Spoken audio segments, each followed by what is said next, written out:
great power comes great responsibility.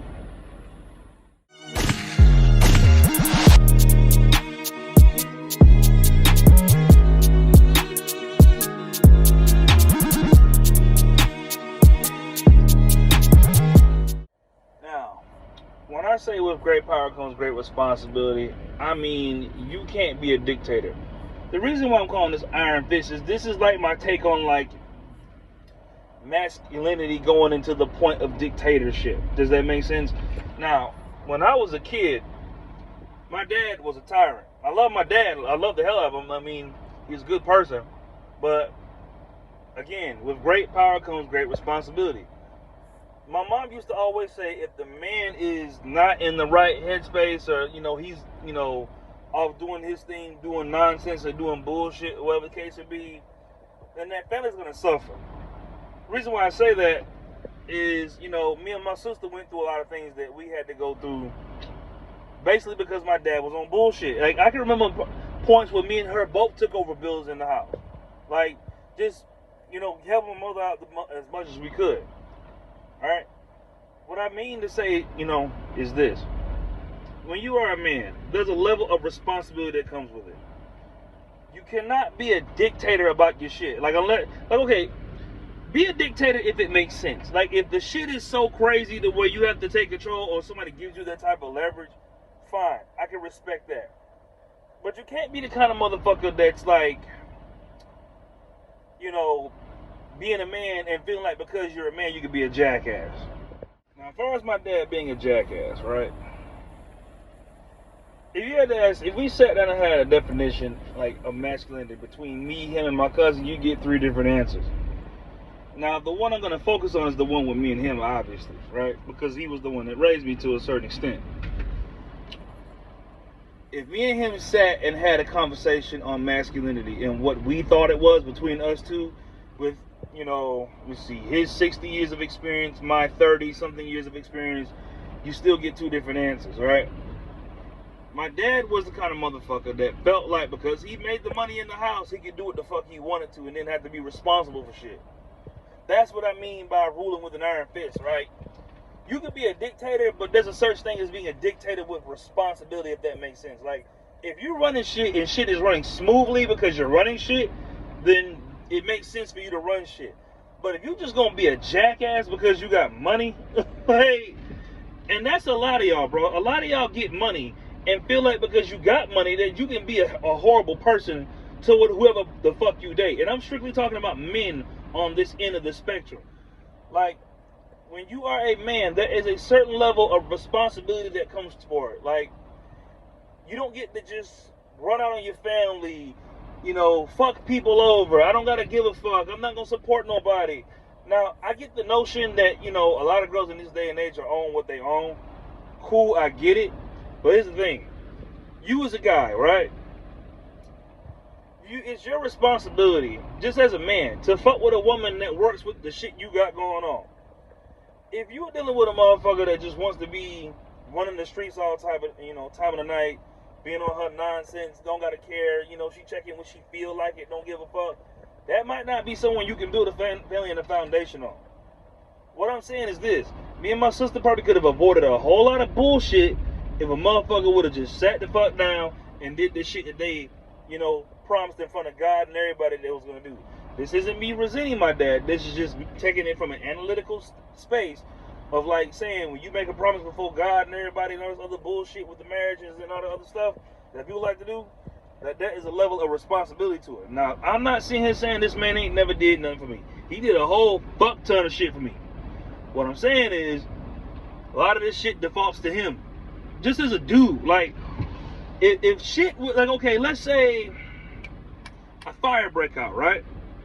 And this is the shit they kill me about motherfuckers. Like, all these motherfuckers want to be strong, independent. I don't need no man, don't give a fuck. Let some shit really actually happen, and a motherfucker forget about all that strong, independent shit very quickly. Now, again, I love my dad like a motherfucker, but he was one of them kind of motherfuckers like, look, if you ain't paying no bills in this house, if you ain't doing this, shut the fuck up. And he would tell you, like, he didn't give a fuck. Like, don't say shit, don't turn on no lights, don't do this, don't do that.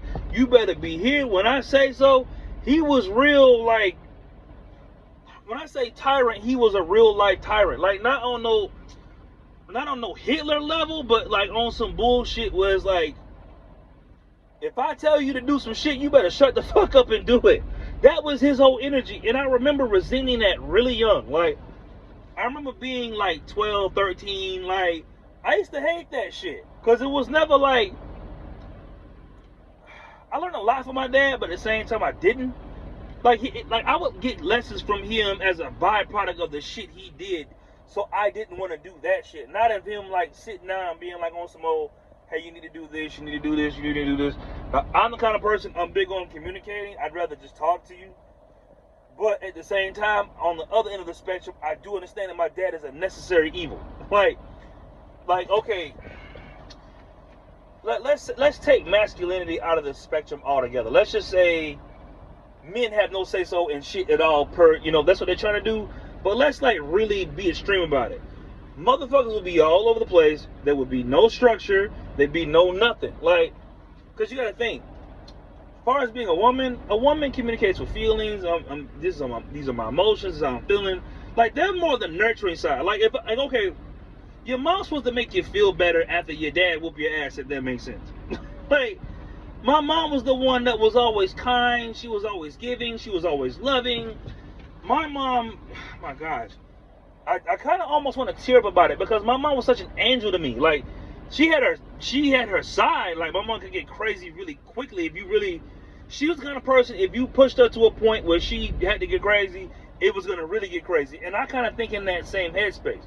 But again, as far as masculinity, you can't just sit there and think because you are bigger, stronger, or whatever, that you're going to bully everybody into doing what the fuck you want to do. And a lot of times that was my dad. Like, I loved him to death, but I mean, and it'd be one thing if the shit he did make sense. Other shit he didn't make sense. Like, it would be shit like, he want me to drive because he's drunk. Like, why would you put a 17-year-old in a position like that? And I'm not mad at him for that, but I'm saying these are the things I went through when I was a kid. Like, I gotta like stop you from getting too drunk or getting too high because you want bullshit. And again, this is not me like, fuck my dad. I don't feel that way. But I'm saying in this position of a person that I know to be a tyrant. Like, if I was to think of the word tyrant, the first definition, the picture that would come up for it would be my dad. Like, his face would be right next to the picture. That's how I feel about it. He was one of them motherfuckers, bro. He didn't give a fuck about nothing. Like, it was his way, the highway. He was one of them people, get down and lay down. He didn't care. I will say this openly, right?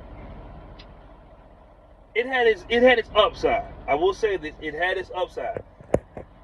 As I've come to understand in my mid-30s, my early mid-30s, like, my dad is a necessary evil. Like, look, I love my mother to death. Grateful for everything she did for me. Kindness, all the other shit. If there was anything I got from my mother, she taught me to be fair and she taught me to be kind. She taught me to be loving. She taught me to be compassionate. But with that being said, when you walk out the front door into this real world, fuck all that. Hey, you can't be compassionate with motherfuckers that don't understand compassion. You can't be nice and kind to people that don't relate to kindness. There are some people raised on love and there are some motherfuckers raised on survival. Like, and I ran into a lot of motherfuckers in the ghetto raised on survival. It didn't matter how nice you were. It didn't matter how kind you were. Like, okay, take ghetto chicks for example, right? Ghetto hood bitches for example. My mom was the kindest person in the world to me.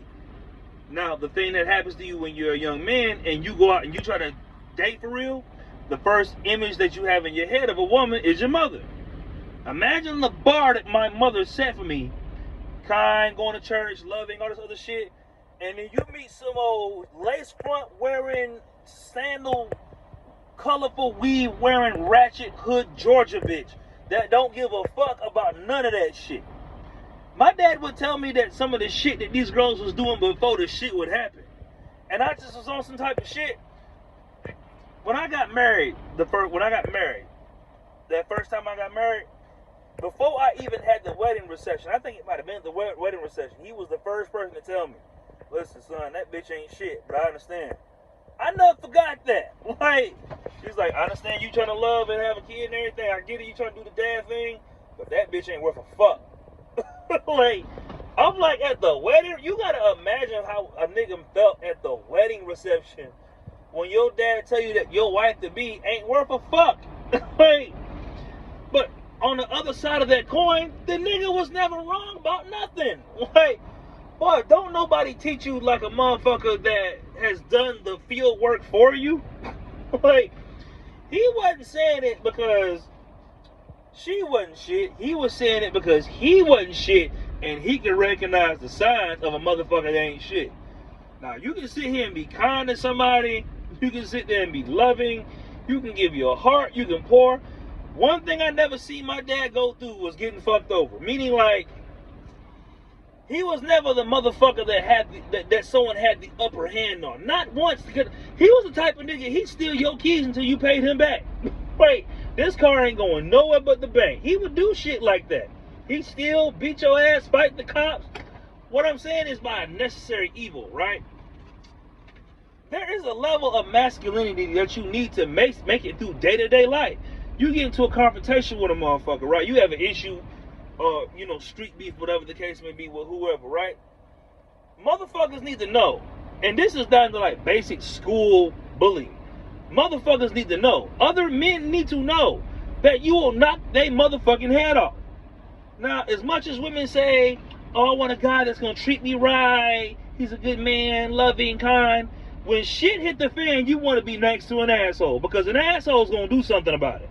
A motherfucker that's kind, nice, caring, softer spoken, then the type of niggas get shoved in the lockers. And I hate saying things like that, but I'm in my mid-30s. I've had to use more of my dad's side of my personality more than my mother's.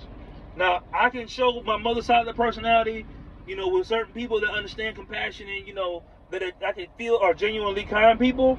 But majority of people I've run into life, I've had to show them tooth and nail that I will kick your motherfucking face in if you cross me the wrong way. And he was like that growing up. Nobody crossed my daddy any kind of way. He one of them Elmer Fudd motherfuckers gonna get the shotgun from under the bed if you try. And I know all this shit makes a nigga sound tough, but I'm just saying this is my upbringing. There is a healthy side to masculinity. Like, you supposed to step in front of shit, stop shit. Like, bruh, like, okay. If women were as strong as men and just as emotional, we have a lot more homicides. Because what's to stop a motherfucker from killing another motherfucker? Right? You being a man and you being masculine is a responsibility to everybody else around you. You know what I mean? Like, I'll even add this too, right? As a man, you have to, like, okay, I think another mistake that that I learned from just my dad, you can't really listen to what women say or give a fuck. Like, now I would say take into consideration, but like, you gotta know when the shit makes sense and when it don't. Some shit that a motherfucker talking about just be a bunch of feelings and emotions. As a young man, when you are out here trying to maneuver in this real world, you don't know that. Like, and these are things I picked up from my dad. Like, when I hear niggas talk, I can tell niggas ain't had fathers in their lives just because of the type of shit they do around women. An older man is gonna stop a lot of that. Like, okay, me and him both don't like my baby mama because she shot him in the foot and she shot me in the foot at the same time. Just based off money when I had my kid or whatever the case may be, right? Just based off the things that was going on, all this other shit. An older gentleman, a man in his 50s or 40s, he's been through life, lived, experienced, done, been fucked up, failed, succeeded, right? I never once saw my dad ask my mom to go fishing. He, in his mind, I'm going fishing, I'll be back. Like, that was his thinking. And some of that shit is like, okay, what I'm saying is you don't get none of that from a woman. Like, my mom wasn't, the way my mom would have handled that, like, hey, just talk to her and, let her know how you feel about going fishing. Listen, I'm going fishing, I'll be back. That's not, and I'm saying this in a rudish kind of way. But I'm saying is like on some man shit, you have to be like on some type of shit where it's like, listen, I'm not gonna do no fuck shit. Like, I'm not laying up under some woman. And I'm not saying that's what he was doing, because my daddy clearly didn't give a fuck. He was gonna do what the fuck he wanted to do. But what I'm saying is there are times in a man's life where you gotta just ignore all the shit a girl's talking to you about that is just feelings. And I'm not saying this to be a dick, but a lot of times when girls get to talking, shit be pure emotion. There's nothing wrong with that, but you gotta decipher between what's some real shit and what's just some shit that a motherfucker just talking because they upset. Just because someone's upset, that shit is not life and death. It's not that serious. I'm not saying to not listen. I'm just saying, do what you gonna do. Like, okay, even if you, I'm trying to figure out what to word, because so many thoughts coming at me at once. If you gotta approach a girl, even if she may not like you approaching the girl, approach the girl. What I'm saying is, you take 100%, you miss 100% of the shots you don't take.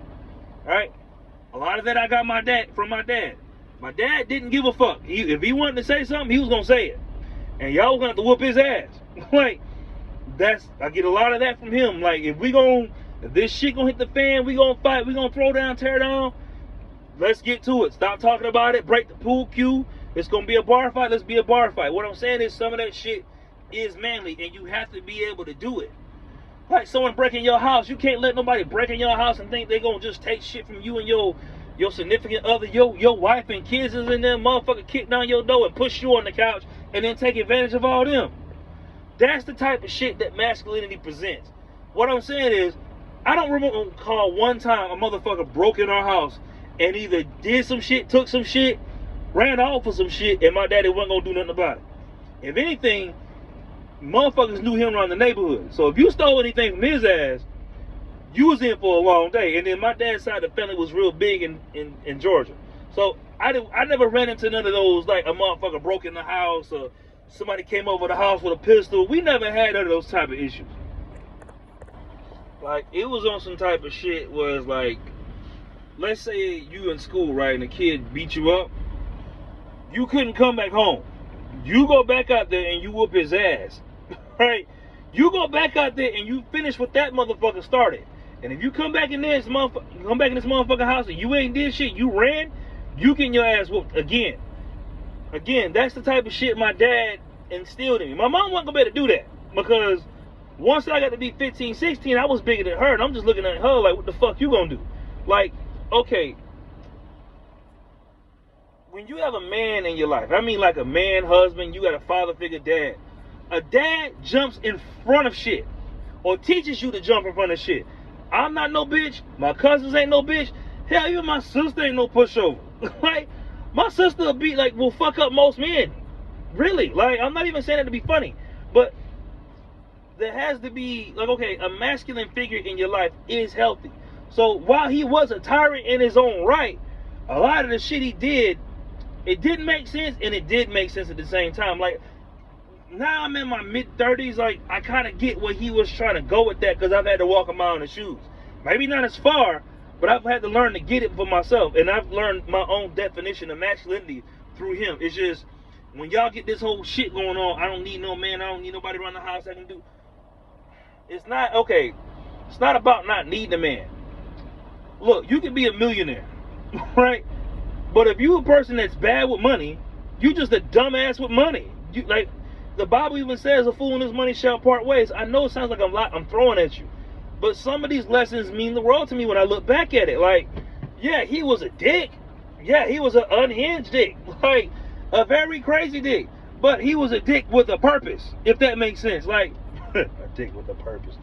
But what I'm saying is, bro, as far as being a tyrant, like, there are good and bad sides to it. And you can't just, I mean, I don't know. I don't necessarily like, I never liked it, but I'd be lying if I sat here and said I didn't learn nothing from it. So, in my own way, in my own shape and form, my dad taught me a lot about being a man, even if it was inadvertently or, you know, on purpose or not on purpose. I learned a lot from it, and I've developed my own identity from it. So, I just wanted to give y'all a lot on just being manly and shit like that, because being a man is one of those things I take pride in. So, it was something I've been meaning to get around to a while, but I've just been busy. It's been hot outside and working. Oh yeah, even far as this truck, you can't be no bitch and drive no truck. Being a pussy and being a truck driver don't go in the same sentence because there's too much shit that happens behind the wheel. Sometimes you got to be an asshole behind this motherfucker, and he was the one taught me that too. So, again, you know, it's good to have solid man shit in your life. If you know, if you don't know what it's like, it's actually a benefit to you. So, just want to share my story on that.